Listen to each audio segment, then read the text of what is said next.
When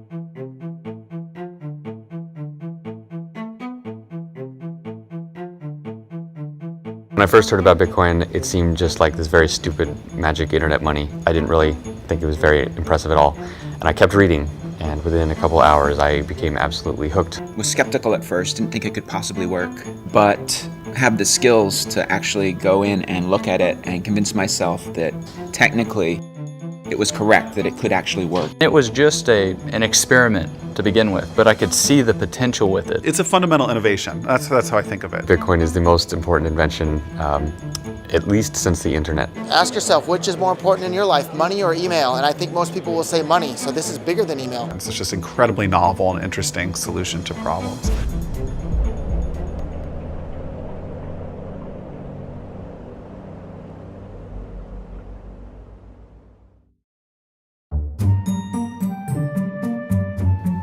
The short version of what is Bitcoin is cash for the internet. So it's a new kind of money, and it's also a payment network that runs over the internet. There's a piece of digital information that you can hold that has value. And as long as nobody else knows that information, that value belongs to you. This sort of technology was developed independently a few times. I think the NSA developed it in the 70s, and then academic cryptographers started putting this out later in the 90s. And it's called public key cryptography. Now, we now rely on that technology every time your phone talks to your bank, or even over maybe SMS sometimes. I mean, it's just embedded in the internet and how we talk. Bitcoin was invented by Satoshi Nakamoto. As far as I know, no one has actually met Satoshi. No one knows who he or she or they are. I've never talked with Satoshi, although I have communicated with him electronically via email or on online forums. Satoshi started working on Bitcoin, he says, in 2007, and it actually took him a couple of years to convince himself that he could actually create a system that would work, that would solve this problem of how do you create a money where there's no single person or organization or government in charge. He started posting to a cryptography mailing list where he described kind of at a high level how it would work and started to get feedback from people on his idea.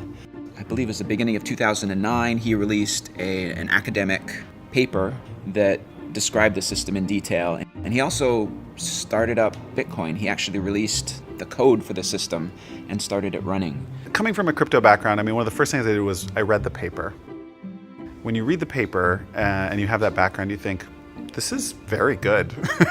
You think, there are kind of 50 things that might be wrong with a proposal like this. And I thought, this answers all those questions. I mean, I thought this is some very high quality work. So the key problem that Satoshi solved that made the whole system work was the solution to what's called the double spending problem. So if I have this digital asset that I want to give to somebody else, how do you prevent me from giving it to two different people at the same time? Because obviously if it's digital, it's easy to copy. And Satoshi came up with a brilliant system for if you try to do that, if you try to double spend and give the same Bitcoins to two different people at the same time, everybody notices, and then one or the other of those transactions is considered valid, and the other one's just ignored. So solving the double spend problem was the key technical breakthrough that made Bitcoin possible even. Bitcoin answers another question in a magical way, which is, could a bunch of people who don't trust each other all agree on when something happened so precisely that you could use it to transfer value, right? And that sounds like, who've never met each other and will never meet just by passing messages. And, the immediate answer to that is like, no way. You need someone who's trusted in the middle to tell people what happened. You need all these other things. So I do think it's incredible genius. He's obviously had some academic training because he wrote this academic white paper that, is in the style of a peer-reviewed academic journal article. And he's obviously a genius. I mean, not only was he able to come up with the idea, but he was able to actually implement it, actually write code that made it work. And he was a genius on a lot of different levels. which I think is really rare and fascinating, and I'd love to meet him someday. Satoshi sort of, I think, exists now in the Bitcoin subconscious almost. Things are named after him. It'll be a little bit like finding out who Santa Claus really is if Satoshi's ever revealed. Like, I think it'll be a blow to the collective psyche of Bitcoin. One interesting thing, there are some emails that have come out recently that indicate one of, a 90s era cryptographer was working on some of this stuff that pretty clearly turned into Bitcoin. That's a small community, so you probably narrow it down to 30 to 50 people that could have been working on it. I don't know who's had the last interaction with Satoshi. It might have possibly been me. My very last email to Satoshi, I actually had told him that I had been invited to give a talk at the CIA. So he had already told me that he was going to step back. I don't know if me telling him that I was just going to visit the CIA was the reason I've never heard from him again, but I certainly think it didn't help.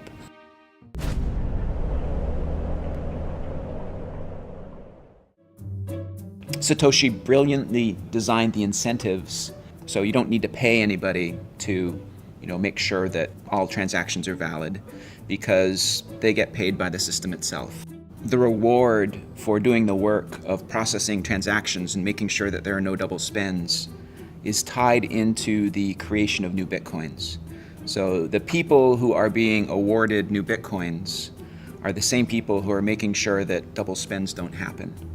So that's the way new Bitcoins come into existence, is you have these people who are validating the Bitcoin transactions, who are called Bitcoin miners, for the work of validating transactions and making sure that nobody cheats. They're awarded new Bitcoins.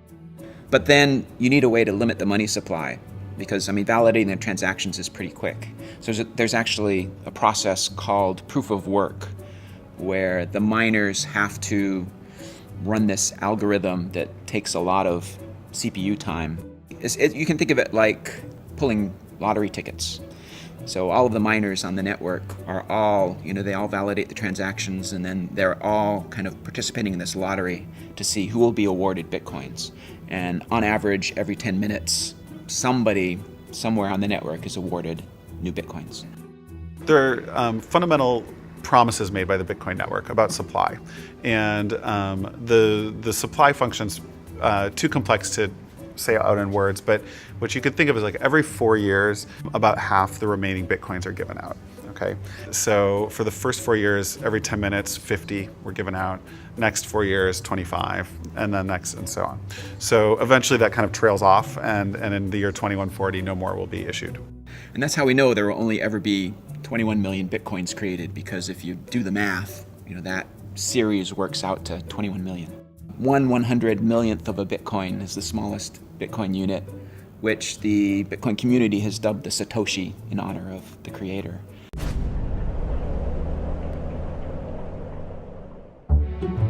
I got into it sort of the same way that a lot of the smart tech guys I know do, where they hear about it and it reminds them of something from like a science fiction novel that they read as a kid. Noch 10 Zentimeter und da hat sie aufgesetzt. Like, oh, that's cool, but it can't exist. And then you go and you read the white paper and you're like, that makes sense. And then you look at the source code and try to find how you can break it, and you can't, right? And and then you're like, this is a real thing now. And so I've been following it. I sort of, as a hobbyist, was mining just on my computer when I wasn't using it for anything else. I'm not a Bitcoin miner. I actually have, in the past, created a few Bitcoins. I ran the Bitcoin software on my laptop computer way back in, May of 2010, when not too many people knew about Bitcoin, and it was actually possible to create Bitcoins on an ordinary laptop computer. But when I did the math, I found out that, I was paying more in electricity to create the Bitcoins than the Bitcoins were worth. And so it made more sense, if I wanted to have some Bitcoins, to just buy them from somebody else, maybe somebody who lived in a place that had less expensive electricity than me. Okay, so there's a lot of altruism in the system. Very, very first miners wanted to help. Great, they think it's cool. They just think it's cool, whatever. You do a lot of things because you think they're cool. As soon as there's an exchange rate, miners are saying, like as I did in 2010, I have a lot of computers sitting around. They're already sucking power. I am happy to turn that into money. Like, who knows what I'll do with it? I can see I'm making money doing this. And that sort of spread mining. In 2010, you could mine with your home computer and make a decent amount of Bitcoins, which today would be worth a lot. At the time, they weren't. So from the early days, there have been miners who use their computers to make money and love it. And then there have been speculators or people want to buy who are like, that is for wankers. Like, I'm just going to go lay my cash on the table and buy these. And I'll see what we'll do with them later. I like this plan. At the time, there were 7,200 Bitcoins issued a day. And that was probably $350 worth. When the first exchange launched, was 5 cents or so was the first rates. So, you've got $50,000 to play with as an investor. Like, you're going to go mine for 2 years. You're not going to go mine for 2 years. The money guys they always want to trade, and the nerds always want to mine. It's very rare in the space that people want to do both. They're often on one side or the other. Bitcoin puzzles a lot of economists who would not have predicted that you'd be able to start from something that has no intrinsic value. I mean, there's zero value in the bits of data on your disk, and yet has managed to bootstrap itself into arguably the world's most valuable currency. And how that happened, I think, is a really interesting study in economics. It might need to make some economists rethink their ideas about money. It took some early adopters with enough faith to actually spend real money to purchase some Bitcoins to start to give it a value.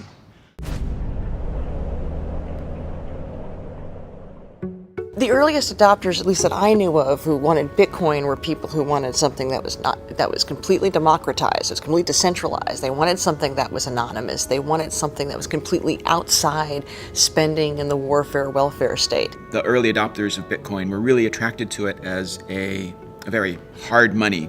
I mean, Bitcoin has a fixed money supply, which appeals to a lot of people who believe that central banks creating money whenever they feel like it is a really bad idea.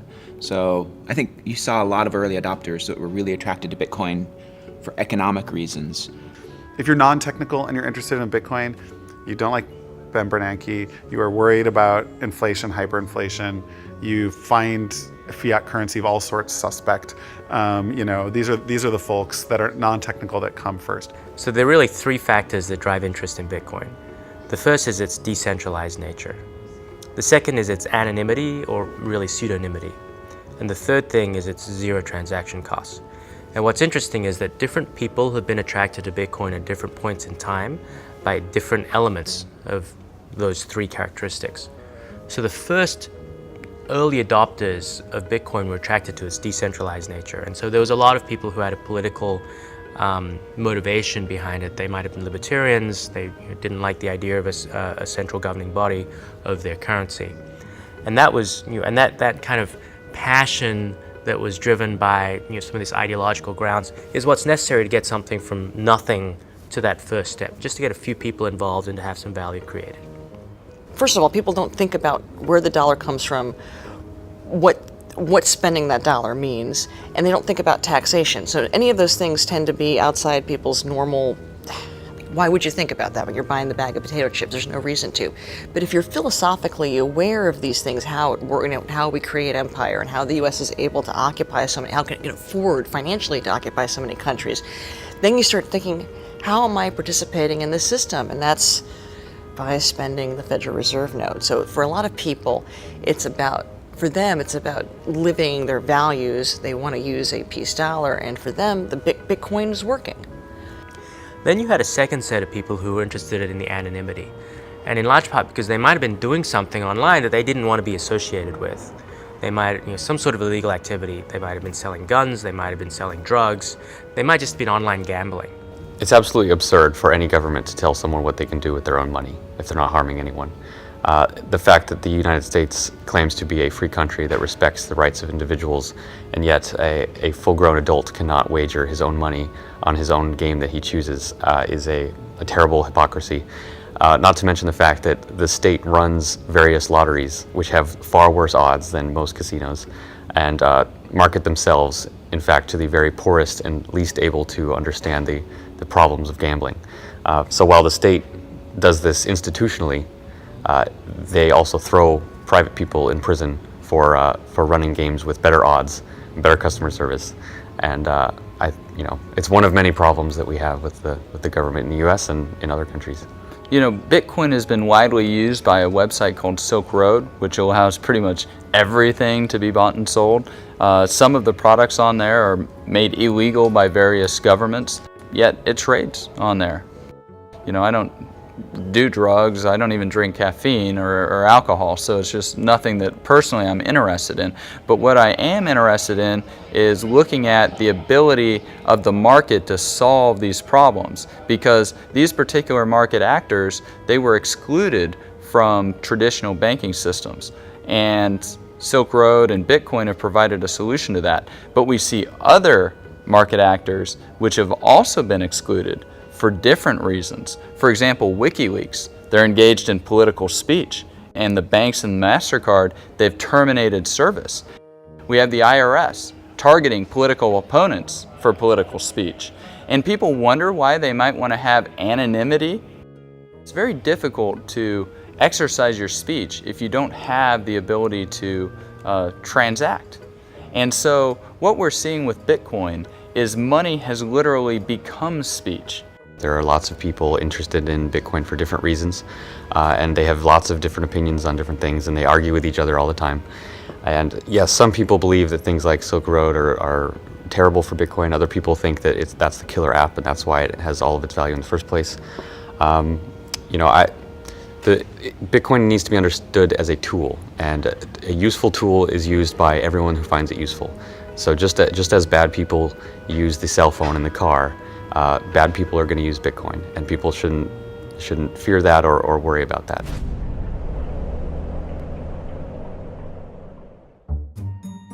Now the trouble with both of those groups of people is that they're just not that large.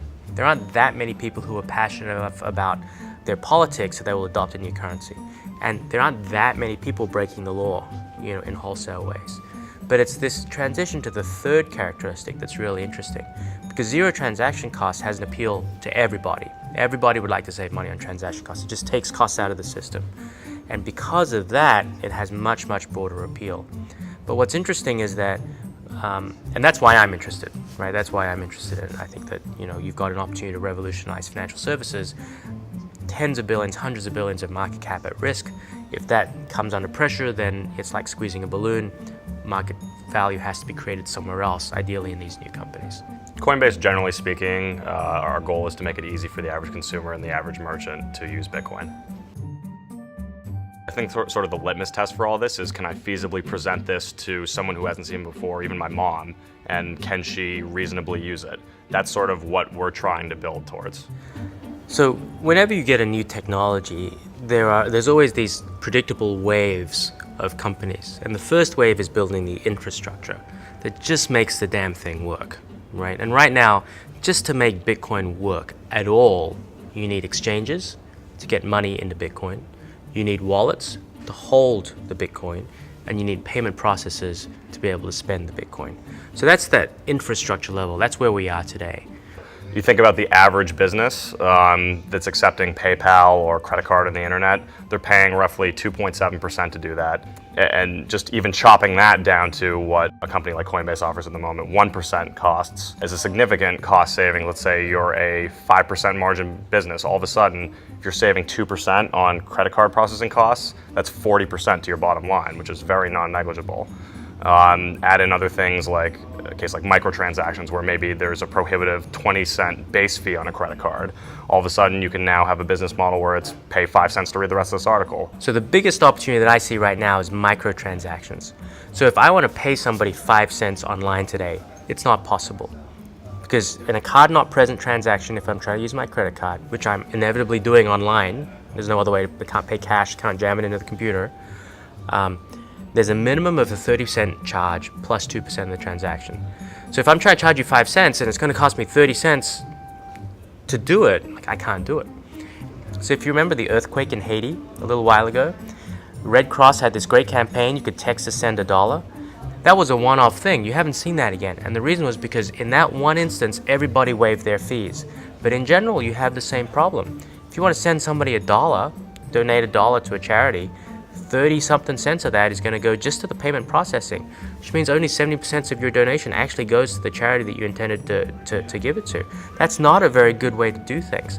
With Bitcoin, because the transaction costs go to zero, because there are no minimums. You can have people giving $1, $2, 25 cents, and all of that money will go to the charity. So there are lots of these use cases that can become these vertical applications that sit on top of the infrastructure, and that's how new technologies emerge in financial services.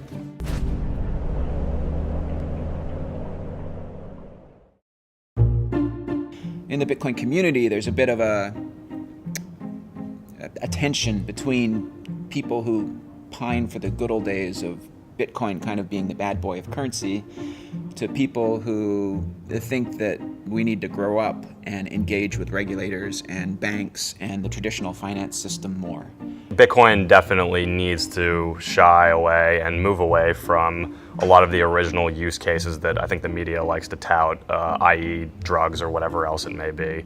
And for it to really flourish, the average sort of business needs to realize the great payment efficiencies that Bitcoin can bring.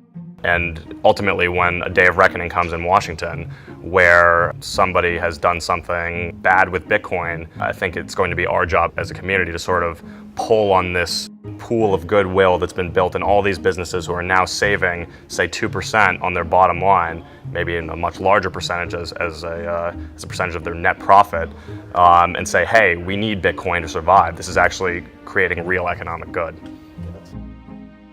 So I think for Bitcoin to become really big and for venture capitalists to start to invest, we have to believe that companies are going to embrace the regulation and accept it and comply with it. That's going to mean that anonymity is going to have to go, at least for transactions over a certain size, and that there's likely to be some level of centralization, or at least these trusted counterparties are emerging. So I know we have a very strong libertarian base in the Bitcoin community right now, and they're very ideologically driven. But as VCs come in and invest and bigger companies grow up, you're going to see that fade. And I think that's good because, it's not an accessible worldview for most people. And it's really not the most transformative part. The most transformative part of Bitcoin is the economic liberty it gives to people around the world. VCs are not the only source of capital, especially in the Bitcoin market. You have lots of people with lots of money who have very well aligned objectives with Bitcoin, and they can fund whatever they wish. I would say that in order for Bitcoin to go mainstream, regulation is necessary, because in order for the average consumer to feasibly feel like they can use it, they want to feel safe in some way. And part of that is understanding Bitcoin. Part of it is around federal entities. Not necessarily that Bitcoin needs a federal entity to become legitimate, but it certainly provides that sort of additional stamp of approval that would get people more comfortable with it. In America, you gotta live by American regulation, or whatever jurisdiction you happen to live in. And so what we're seeing is a set of entrepreneurs who are just saying, well, look, if those are the ground rules, then we will comply with them, because the opportunity that we create by compliance is sufficiently big that the costs of compliance are worth it. And we're not actually giving up that much. Because you know what? If you guys over at FinCEN want to stop money laundering, you know what? I'm not going to make money out of money laundering. That's not my objective. I want to make money out of a whole set of legitimate use cases which are far, far bigger. And so in each case, if you can understand the objective of the regulator and you can then comply, there may be some additional costs involved, there may be some additional time involved, but it allows you to go after a much, much bigger market. Anything that has to do with money, the United States government is going to try to regulate it. You can't ask a lion not to tear up its prey. That's what the United States government does to the consumer, to the citizen, to the human being, is, literally steal and tear from it. So it's inevitable that, they're going to try to regulate Bitcoin. I think it is false to believe that the winners in the Bitcoin economy are going to be based in America. And the reason is that America has one of the most oppressive financial regulatory schemes of much of the world. And so trying to run a financial company when other people can move their businesses to more hospitable jurisdictions, and because Bitcoin works all over the world, so a company can set up anywhere and service its customers in any other part of the world, a company would be hamstringing itself to set up in the US. Now, indeed, a lot of them do and are, because it's easier to raise venture capital in the beginning stages. But those companies are going to run into heavy problems when the government starts to realize that Bitcoin is actually an existential threat to its own money, and it's not going to put up with people in its own borders, perpetuating that. I tend to be on the side of the people who think that we need to engage, with banks and regulators and traditional systems. Maybe I'm a little more conservative. I think there's a lot we can learn from kind of the traditional money system. I think there's a lot they can learn from us also. But there's hundreds of years of experience of banks keeping people's money safe, and I think that's really important for Bitcoin. Consumers will be able to go to a business and say like, yep, okay, it's like accredited by a Bitcoin Foundation, like it matches certain like standards for our industry, and yes, their licenses are in order, and therefore I don't worry about Homeland Security seizing all the funds in these accounts. Like, I'm happy. So consumers will like that. Most consumers, not old-time crypto anarchists, they will hate that and they'll do their own thing, and that's totally fine. But the vast bulk of people who use these businesses will benefit from that. The community that has brought Bitcoin from nothing to where it is today has a different set of ideals than the people who are starting to come into Bitcoin now and saying, well, to take it to the mainstream, this is what's going to be needed. And so you're seeing some clash of ideas and some clash of ideals. People with money tend to want to protect their money, and the biggest danger to many people's money is that the government will seize it. Why would the government seize it? If it believes that you've done something against its wishes. So it's no surprise that venture capital companies and wealthy people tend to, at least on the surface, be very pro-regulation, because they do not want to engender harm by becoming a target of the government. I'm pro-regulation. I think it's an opportunity. So I have investors who invest only in pre-regulated financial companies, and they've built them themselves. And part of the playbook is get regulated in a good way, in a way that's good for everyone, that's good for the space. So yeah, no, like, should wallet providers be able to act functionally as banks without any oversight or regulation? No, they should not. Now, fundamental to Bitcoin is like, if you want to choose to do that, fine. No one will be able to stop you at a small scale. And if individuals want to choose to put their money with whomever they want, that's great. I don't mind that. But when you have, but we can't have like large scale poor business practices that could impact the whole community. I'm not into that. And I think regulation is part of that story. People they're saying this is a real future. So that instinct that they have to want to do something that ridiculous is regulate the currency suggests that people know that this is here to stay and that there's big money. But as in people, and there's been a lot of debate about this among anarchists, and I see this debating this back and forth yesterday on Twitter, is that one of the points of Bitcoin is that it's not regulated, it's not centralized, and it can be completely anonymous. People don't have to know what you're doing in your most intimate areas of your life if you can use Bitcoin. The regulation that a lot of these people are welcoming, of course, it's going to dampen a lot of the enthusiasm about Bitcoin and could potentially hurt it. Coming from this with personal sentiments as a crypto anarchist, Bitcoin's just amazingly awesome because it massively changes the rules of the game. Anyone can send any amount of money to anyone, anywhere, at any time. Can't be seized or confiscated or frozen in any way. But I also realize that no great amount of wealth is going to be created except with the permission of the government. And along that role, as an investor, venture capitalist type, I have a fiduciary duty.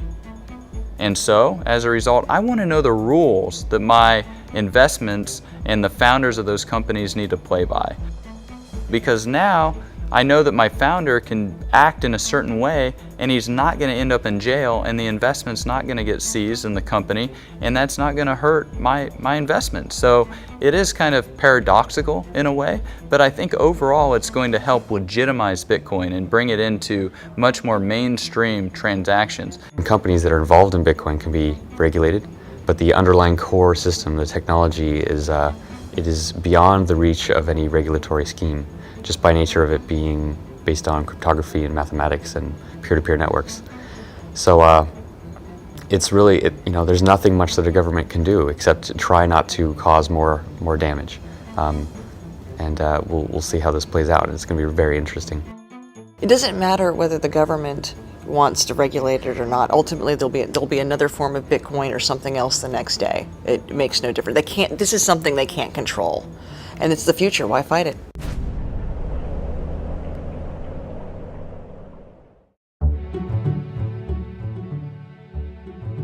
There are a lot of different ways Bitcoin could succeed. I mean, my job as the core developer is to kind of concentrate on the core code and make sure the Bitcoin network keeps reliably processing transactions.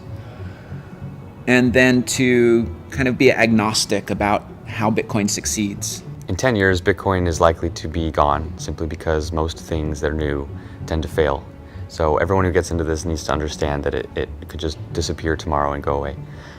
But with that realization, if it has not fallen apart and it actually continues to work and continues to grow, it will have taken over much of the world's financial system. It will have changed everything about the way people move money, how they hold money, how they perceive value, what their relationships are with their government and with merchants and with each other. There's going to be amazing new ways that people use money that people can't even imagine now, just as when the internet came out, people couldn't imagine all the different things that people do. So it would be foolish to try to predict exactly what will happen, other than to say it will be very, very intense shift. And when people realize what happened over the course of so small a time, they'll look back and realize, wow, like that should have all been very obvious. I think it is the protocol for money on the internet. So in 20 years, when computers trade value with each other for whatever reason, they'll use Bitcoin or its successor to do that. It'll be just like right now, almost very rarely does any of our technology trade value. But in 20 or 30 years, it'll happen all the time. You'll log on and you'll be able to pay a little more for faster internet. There's just 100 ways that computers will be transmitting value to each other all the time. So they'll use Bitcoin for that. If it does take off, I suspect that it will become invisible to consumers.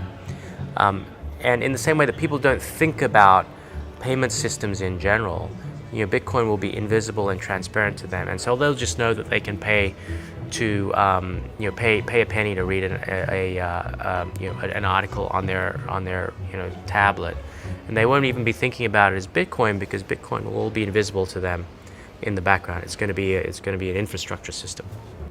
I think we're going to go through a phase where there's more centralization because there's kind of a natural monopoly that will happen with exchanges. But then I believe that eventually we're going to grow out of that, and the Bitcoin economy will sustain itself. And there's really very little friction, because it's really designed to be this decentralized peer-to-peer currency. And I have no special ability to predict the future, so I might be wrong. While Bitcoin has the potential to be a subversive currency, and I do applaud that, it also can be strictly bourgeois. Ma and Pa next door can use Bitcoin. They use dollars now. It's not like all throughout human history we've been using paper currency. All sorts of things have been used as currency throughout time. It's not as if the dollar was handed down. Moses came down and said, "Here, we must use this dollar." We just have to open up the doors of the way people think about money. I do think that this new era of math-based currencies will find whatever the problem was with Bitcoin and will patch it, perhaps in a Litecoin or Bitcoin 2.0. We'll find a way to continue to serve the market needs and what the market demands. I think Bitcoin will grow to something where maybe 5% of people's wealth will be held in Bitcoin, and hopefully it represents the working capital that a lot of businesses use to enter and not have to leave this frictionless payment world. That doesn't mean 100% of your assets have to be in it, but whatever sort of lubricates the transactions that you're doing on a daily basis as a business. Bitcoin might succeed someplace else in the world. Maybe a country like Zimbabwe that recently saw hyperinflation. Maybe they'll decide, instead of using the US dollar as our currency, which they're doing now, maybe a cryptocurrency like Bitcoin would make sense as their national currency. That's a possibility. I don't know what's going to happen. My job is to concentrate on making it possible so any of those great things can happen. And I think it's going to be really interesting in the next 5 years to see what does happen. Hopefully they'll appreciate the risks that we're taking to make it happen in the early days, because most people just laugh at it right now.